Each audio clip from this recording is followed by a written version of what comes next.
understand that you're not making any personal attack on the president as a person, but you're making a statement about the way that he has conducted his job, which sucks.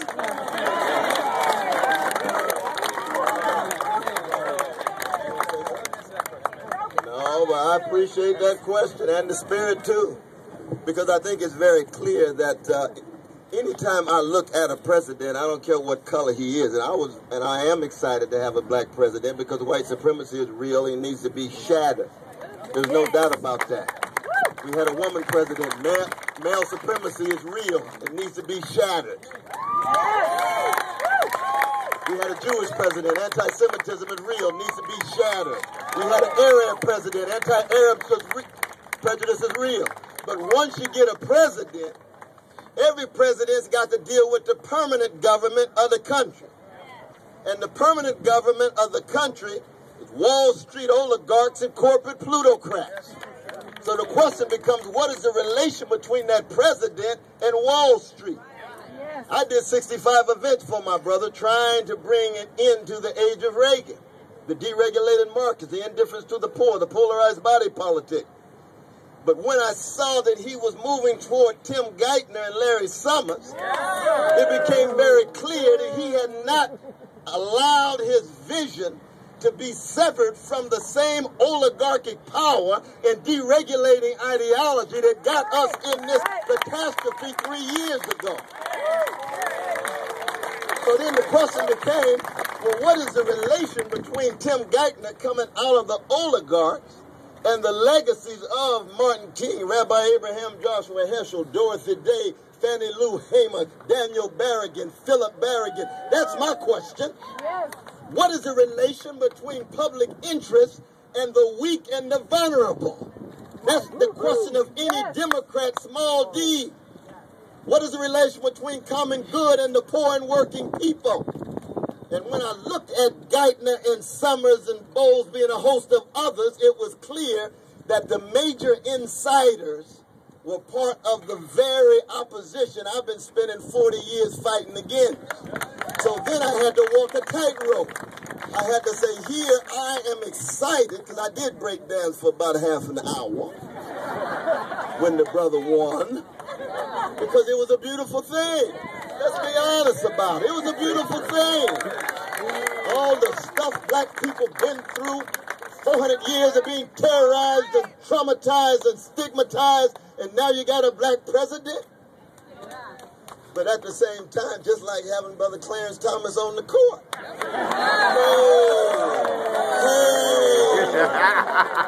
What does it mean if you side with the strong against the weak and you're still beautifully black? You're just wrong.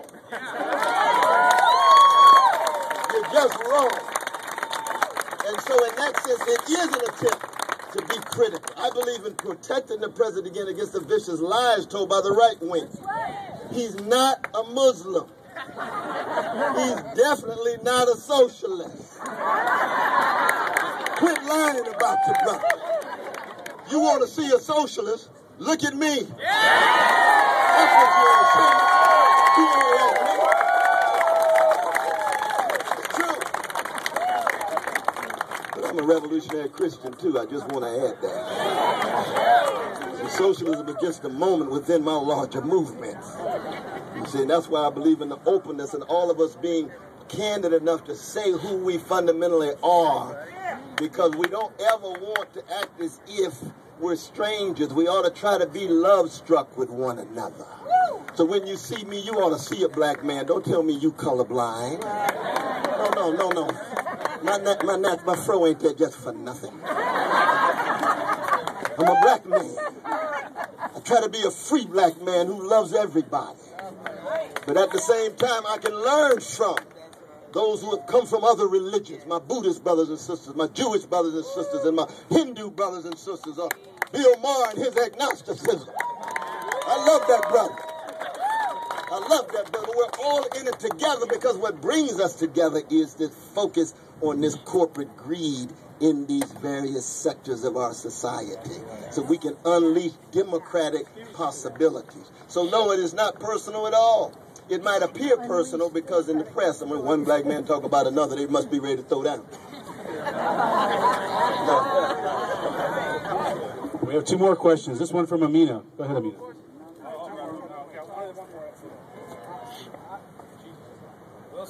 Who's Dr. Cornel West? Huh?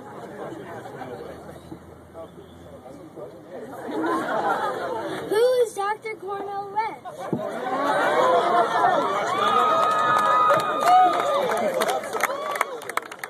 Well, let me put it this way, my dear sister. First, I am the second son of Irene and Clifton, my parents. I was born in Tulsa, Oklahoma, the same hospital as Charles Wilson and the Gap Band. You know the Gap Band, Greenwood, Archer, and Piney sang that song, There Goes My Baby. Remember Charlie Wilson? You know that song? There goes my baby. You don't remember that song? Okay, then I grew up in California. And I have tried to the best of my ability to always accent the precious humanity of poor and working people. And so I write books, I give lectures. You can see I run my mouth, right? I'm speaking, right? And I'm a teacher.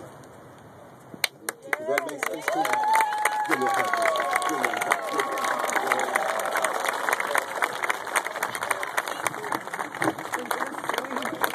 My name is Emma Ward, and I represent the seniors here in D.C. Hey, seniors! Hey! What I would like to know from you, Dr. West, is how do you plan to help us have social security rather than social insecurity? Not so much as for us, but also for the young people who are coming along. What are they going to have to live off, or to live with, or to live on? I ask that question. You might get there one day to be a senior. I don't know, but it's, indeed, I hope I'm as well preserved as you are. No, it means that we have got to fight for the social net, and Social Security is a fundamental part of that social net. And by social net, what I mean is not what the mainstream corporate media talks about in terms of entitlement. Entitlement is a misleading term. We're talking about what people have already paid into, sacrificed with blood, sweat, and tears, and have it coming to them. And you got folk on the right that want to privatize it. You got folk on the right that want to push it to Wall Street. And you got Democrats who want to play with it and act as if it's a bargaining chip. It ought not to be out. It ought to be outside of the bargaining process. But not only that, we got other social net programs as well, but we begin with Social Security going back to 1935 and the Act under Roosevelt. We got one last question here, and then we're going to move on. My name is Timothy Murray. My question is, how do we as the 99, which is an organic organization, widen the circle? Because we are dealing with the same thing that Wall Street is dealing with. We have to learn how to open our hearts and, get it together. There's classes of people amongst us. And how do we widen that circle? That's pretty much the question. Wonderful question. I mean, one of the wonderful things about the Occupy movement is whosoever will, let them come. Whosoever will, let them come. Bring your voice. Bring your vision. Bring your respect of one another. Bring your humility. By humility, I'm not talking about false modesty. I'm talking about acknowledging that you have something to learn when you listen to others, just as you have something to bring if they learn and listen. But we do need to continue to expand step by step by step. That's why I talked about different colors, different genders, different sexual orientations across the board. But that's what's so wonderful about the jazz-like, protein, fluid, flexible sense of leadership and leaderlessness and leaderfulness. As long as the different voices are heard. And you know the Negro anthem is what? Lift every. But what's fascinating about this movement is this is not a movement of echoes. It's a movement of voices. Never confuse a voice with an echo. No, everybody brings their voice.